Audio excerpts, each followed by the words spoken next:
Симптомы стосна. Синдрома тревожного ожидания сексуальной неудачи. Что же у нас происходит в физическом теле и в нашем психологическом, эмоциональном состоянии? Дело в том, что психосоматика, наше физическое тело и наша психика, они неразрывно связаны. Тут очень-очень тонкая грань. Где же у нас физические ощущения, а где психологические ощущения? Я выписал все симптомы, которые я знаю, и при работе с клиентами, которые я слышал. И сначала я их сейчас так условно разделю на физиологические, начну про них рассказывать, а дальше про психологические. Давайте начнем сначала с физиологии. Что же у нас происходит?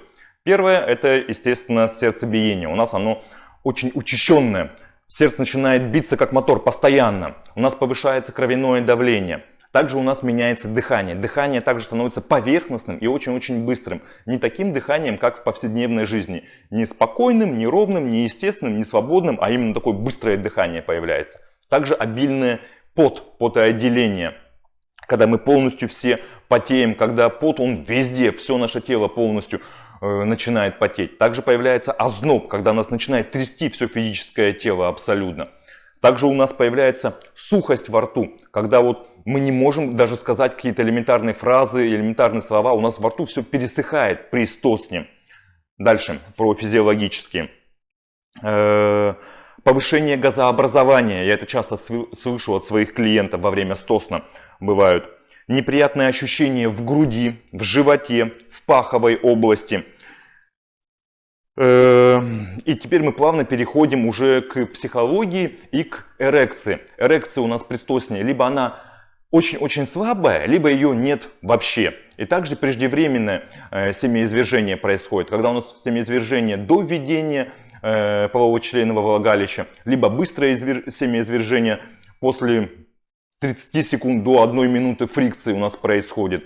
А вот теперь что же у нас происходит в голове? В голове у нас тревога, паника, страх, невроз, когда мы не понимаем, что делать, когда вот полный контроль за ситуацией, мы начинаем полностью контролировать весь сексуальный акт. То есть, что говорить, как делать, какие позы, что будет во время акта, что будет после него. И вот полностью включается стопроцентный контроль над ситуацией. Это вот психологические симптомы стосна.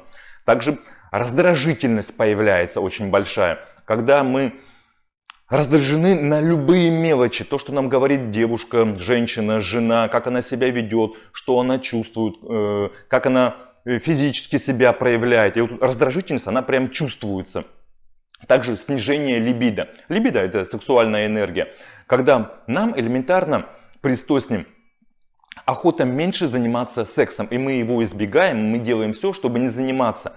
И когда такая ситуация, допустим, муж пришел с работы, и да, есть стресс, да, есть обстановка в семье, вокруг что окружает, сама интимная обстановка.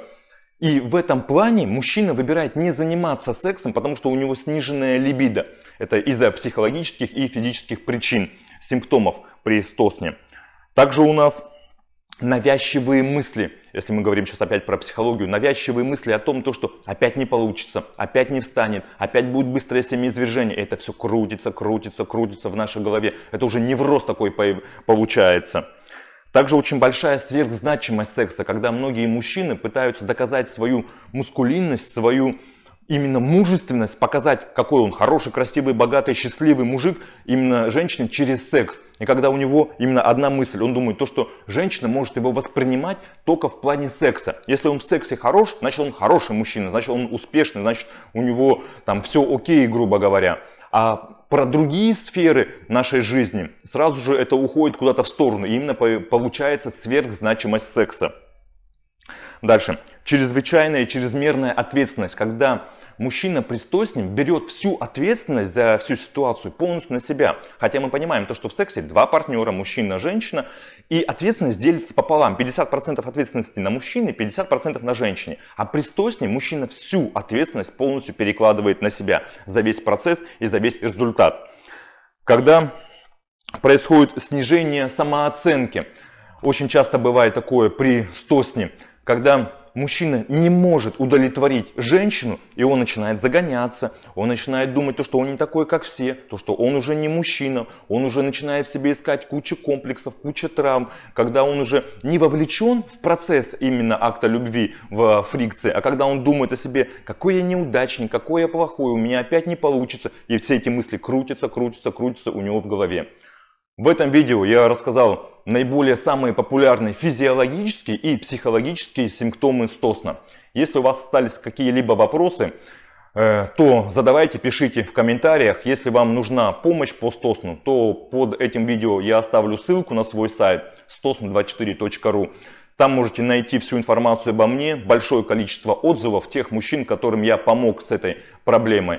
И можете либо записаться ко мне на терапию, на индивидуальную сессию, либо много сессий, либо купить гайд по решению стосна, как избавиться от стосна самостоятельно. Вся информация будет на моем сайте. Всего доброго, спасибо большое за просмотр. До свидания. С вами был Сергей Витищенко, сексолог, психолог.